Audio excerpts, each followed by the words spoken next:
अस्सलाम वालेकुम दोस्तों। तो आज का जो हमारा टॉपिक है वो रिलेटेड है क्रोमेटोग्राफी के रिलेटेड। क्रोमेटोग्राफी जो है वो बीएस लेवल में भी है और एफईसी सेकेंड ईयर में भी आपको थोड़ा सा टच मौजूद है। अगर आप आगे क्रोमेटोग्राफी आज सीख जाते हैं तो आगे जाकर आपको एनालिटिकल केमिस्ट्री में बहुत ही फ़ायदा होने वाला है। अगर आप कभी रिसर्च करना चाहते हैं तो वहाँ पर भी आपको क्रोमेटोग्राफी आनी चाहिए, टेक्निक्स आनी चाहिए। तो शुरू करते हैं आज क्रोमेटोग्राफी का टॉपिक्स। क्रोमेटोग्राफी बेसिकली हमारे पास एक सेपरेशन टेक्निक्स है। हम चीज़ों को अलग करते हैं on the basis of mobile phase, stationary phase. ठीक है, दो फेज हमारे पास जो थे जो कि हम आगे पढ़ने वाले हैं। तो हमारे पास जो क्रोमेटोग्राफी है वो एक्चुअली सेपरेशन टेक्निक्स है, जिसमें हम सेपरेट क्या करते हैं, एक colour component and non colour component किसी भी सैंपल के जो हमें दिए गए हों। ठीक है, on the basis of partition मतलब कोई रन करवा देते हैं। ठीक है, बिटवीन टू फेजेस। अच्छा, और जो टू फेजेस की बात हो रही है, इन दो टू फेजेस की जो बात हो रही है वो हम अब चेक करते हैं। हमारे पास जो दो फेजेस हैं वो एक्चुअली एक मोबाइल फेज है और दूसरी जो है वो स्टेशनरी फेज है। अब जो मोबाइल फेज है ना, आपकी नाम से ज़ाहिर हो रहा है मोबाइल। जो भी चीज़ मोबाइल होगी फिज़िक्स में हम उसको कहते हैं कि ये चीज़ मूव कर रही है। तो वो चीज़ जो मूव कर रही है उसे मोबाइल कहते हैं। मतलब वो फेज़ जो मूव कर रही है उसे हम मोबाइल फेज़ कहते हैं, मूवमेंट वाली फेज़। और आपको पता होना चाहिए कि मूवमेंट हमारे पास दो चीज़ें करती हैं। एक आपके पास गैस मूवमेंट करती है, एक जनाब आपके पास लिक्विड मूवमेंट करती है। तो अगर हम ये कह दें कि हमारे पास मोबाइल फेस या तो लिक्विड हो सकता है या गैस हो सकता है, तो कोई इसमें हर्ज नहीं होगा। तो मतलब मोबाइल फेस या तो गैस है या तो लिक्विड है। सॉलिड नहीं हो सकता। क्यों? सॉलिड मूव नहीं करता, उनके जो पार्टिकल होते हैं वो पैक होते हैं स्ट्रांगली। अब जो स्टेशनरी फेस है, स्टेशनरी का जो लफ्ज़ है, स्टेशनरी लफ्ज़ जो है वो निकला है स्टेट से, स्टैटिक से। स्टैटिक मतलब रुका हुआ। अब अगर ये रुका हुआ है, नाम से ज़ाहिर हो रहे हैं, तो स्टेशनरी फेस ऐसी फेज है जो इमूवेबल है, मतलब हरकत नहीं कर रही, स्टैटिक है। और आपको पता होना चाहिए कि स्टैटिक फेस जो है वो फिर क्या होगी,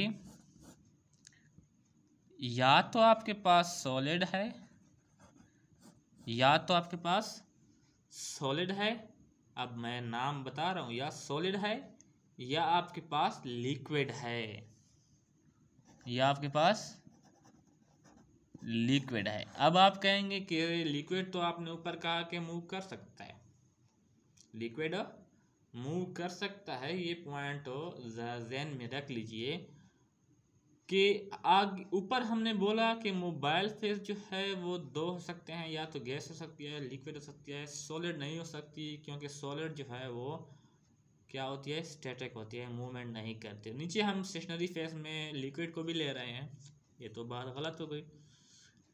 लेकिन एक्चुअली ये होता क्या है कि आपके पास एक पेपर होता है, पेपर। ये आपके पास कोई पेपर है, टैंक में आपने इसको डिप किया हुआ है।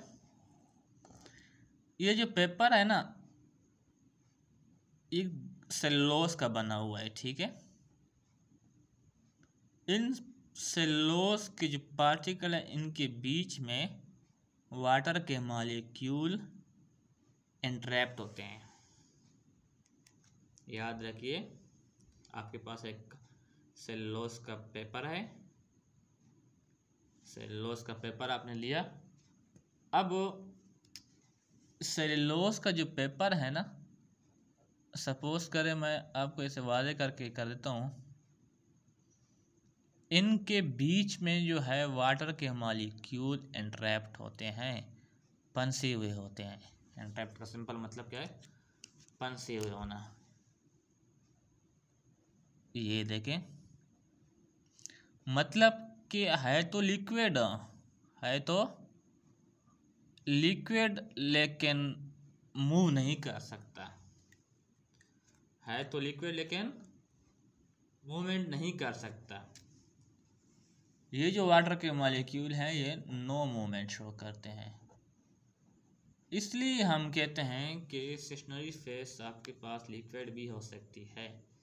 ठीक है, मतलब रुकी हुई तो है ना, मूवमेंट नहीं कर पा रही, वो तो अलग बात है। ठीक है, हमने सिर्फ जिक्र करना है इमूवेबल, जहाँ पर भी चीज़ हमारे पास लिक्विड इमूवेबल होगा, किसी भी क्रोमेटोग्राफी में लिक्विड हरकत ना कर रहा हो, तो हम उससे कहेंगे कि ये स्टेशनरी फेस है। ठीक है, वही लिक्विड।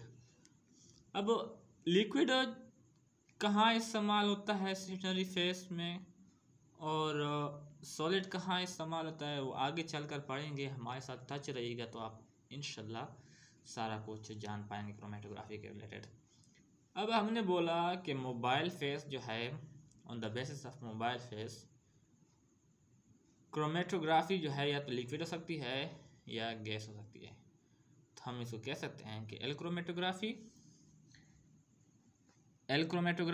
और गैस क्रोमेटोग्राफी। ठीक हो गया। अगर आपके पास मोबाइल फेस लिक्विड है तो हम कहेंगे लिक्विड क्रोमेटोग्राफी, अगर गैस यूज हो रही है तो गैस क्रोमेटोग्राफी। समझ आई? नेक्स्ट चलते हैं।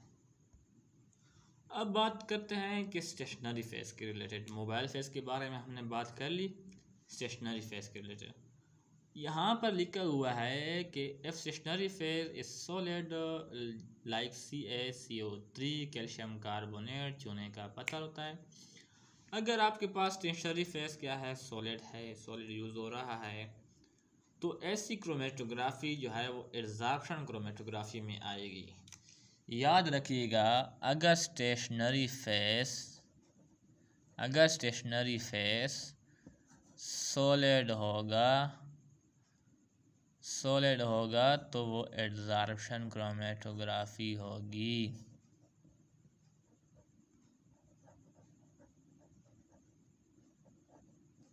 ठीक हो गया। सॉलिड कौन सा हो सकता है, CaCO3 हो सकता है, कोई जो है एल्यूमिन सिलिका हो सकता है, कोई और चीज़ हो सकती है। ठीक है, जो आप यूज़ करना चाहते हैं।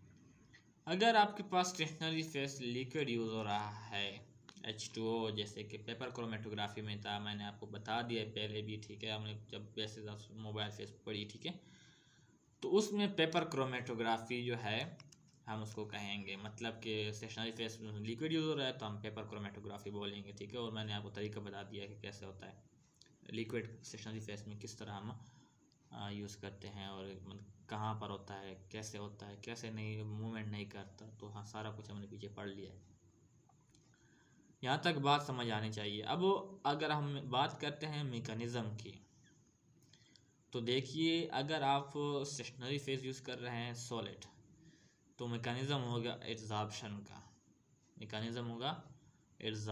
का। अगर आप स्टेशनरी फेज यूज़ कर रहे हैं लिक्विड, तो मैकेनिज़्म होगा सोलेबिलिटी का मैकेनिज़्म। ठीक है, अब यहाँ पर आप देखें ना कि हमने एब्जॉर्प्शन मैकेनिज़्म और सोलेबिलिटी मैकेनिज़्म क्यों कहा। देखिए, अगर आपके पास सोलेबिलिटी मैकेनिज़्म क्या होता है, जब आपके पास दोनों फेजेस क्या हों, लिक्विड हों, दोनों फेजेस, अगर आपके पास दोनों फेजेस लिक्विड हों, ठीक है, यानी कि स्टेशनरी फेज भी लिक्विड है, मोबाइल फेज तो लाजमी बात है सॉलिड तो हो नहीं सकता, या तो लिक्विड होगा या गैस होगा, तो तब जाके सोलेबिलिटी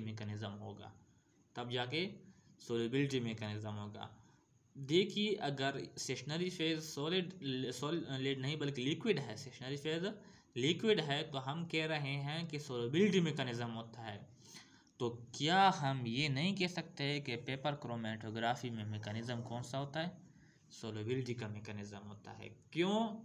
क्योंकि पेपर क्रोमेटोग्राफी में तो स्टेशनरी फेज ये देखो लिक्विड इस्तेमाल हो रहा है। और मोबाइल फेस क्या होता है? मोबाइल फेस तो आपको पता है कि हमारे पास होता ही लिक्विड है। क्लियर हो गया। अब जाके बात करते हैं एग्जॉर्प्शन मैकेनिज़्म की। एग्जॉर्प्शन मैकेनिज़्म देखें, स्टेशनरी फेस जो होता है वो क्या है, इसमें सॉलिड होता है, और मोबाइल फेस जो होता है वो लिक्विड होता है। ठीक हो गया, यानी अपोजिट, एक सॉलिड होगा एक लिक्विड होगा तो एग्जॉर्प्शन मैकेनिज़्म होगा। अगर एक होगा आपके पास लिक्विड और दूसरा भी लिक्विड होगा तो वो सॉलिबिलिटी मैकेनिज़्म होगा। ये आपके पास थोड़ा सा डिटेल था क्रोमेटोग्राफी की इंट्रोडक्शन का। आगे जाकर हम क्रोमेटोग्राफी की हिस्ट्री पढ़ेंगे तो आपको और भी मज़ा आएगा। आगे टाइप्स हैं, जुड़े रहिएगा हमारे साथ, इंशाल्लाह आपको बहुत कुछ सीखने को मिलेगा। क्रोमेटोग्राफी के रिलेटेड आपको कोई भी परेशानी नहीं होगी, ये मेरा आप लोगों से वादा है। कमेंट्स में बताइएगा अगर आपको समझ आई है तो हमारी हौसला अफजाई कीजिएगा, चैनल को सब्सक्राइब कर दीजिएगा और वीडियो को लाइक कर दीजिएगा, और कमेंट में बताइएगा कि मैं कौन सा टॉपिक क्रोमेटोग्राफी पे बनाऊं, ताकि आप लोगों की भी हेल्प हो सके और हमारी भी हौसला अफजाई हो सके। शुक्रिया।